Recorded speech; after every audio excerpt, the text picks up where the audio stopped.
warahmatullahi wabarakatuh. Perkenalkan, nama saya Alia dari Universitas Islam Negeri Palopo, Fakultas Ekonomi dan Bisnis Islam, Prodi Akuntansi Syariah. Nah, pada video kali ini saya akan membahas tentang kasus Enron dan Arthur Andersen.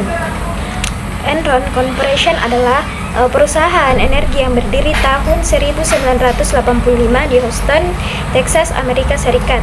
Awalnya Enron bergerak di bidang transmisi dan distribusi listrik serta gas alam.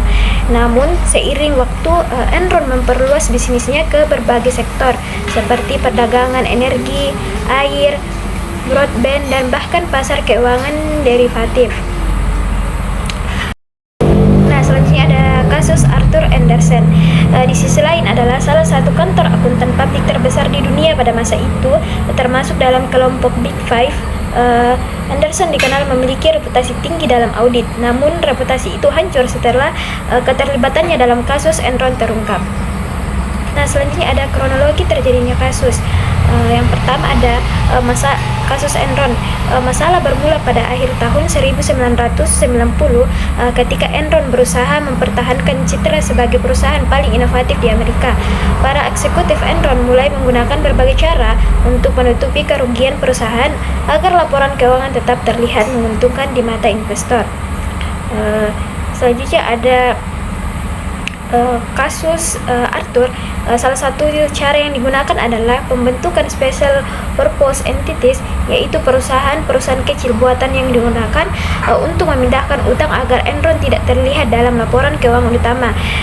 Dengan cara ini Enron tampak seolah memiliki aset besar dan laba tinggi, padahal kenyataannya sedang menggunakan beban utang besar. Ada dampak terhadap Arthur Andersen.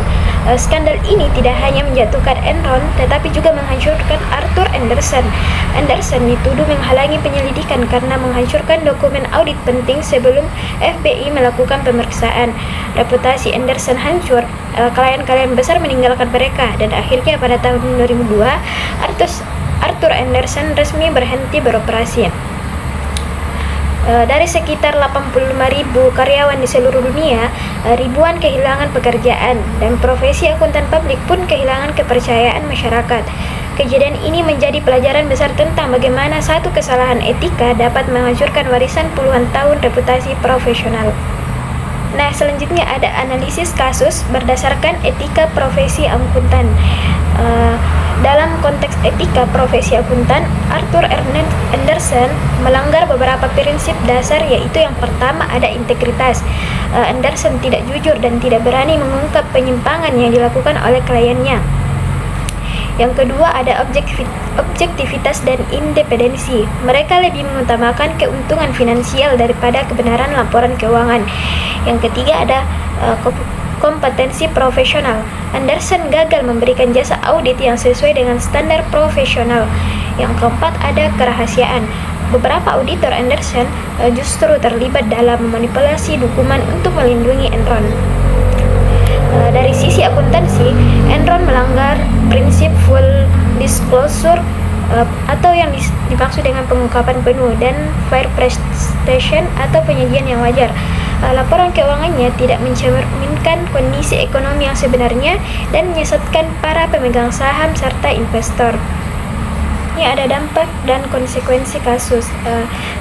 Skandal ini menimbulkan kerugian besar, investor kehilangan miliaran dolar, dan ketiga, karyawan kehilangan pekerjaan dan tabungan pensiun. Yang keempat, pemerintah Amerika Serikat kehilangan kepercayaan publik terhadap sistem pengawasan keuangan. Yang keempat ada profesi akuntan tercoreng dan dianggap tidak independen. Adapun pelajaran yang dapat diambil dari kasus Enron dan Arthur Andersen, kita dapat mengambil beberapa pelajaran. Yang pertama ada etika profesional, harus menjadi dasar dalam setiap pekerjaan akuntan dan auditor.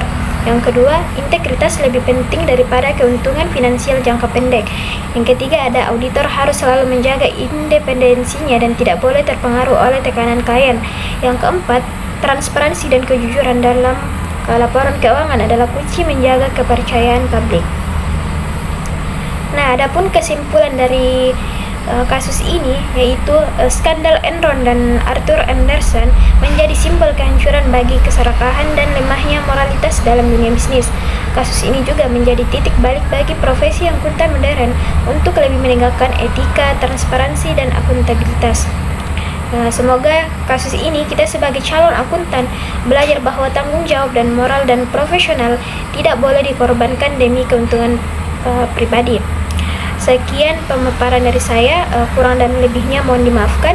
Saya akhiri dengan ucapan wabillahi taufiq wal hidayah. Wassalamualaikum warahmatullahi wabarakatuh.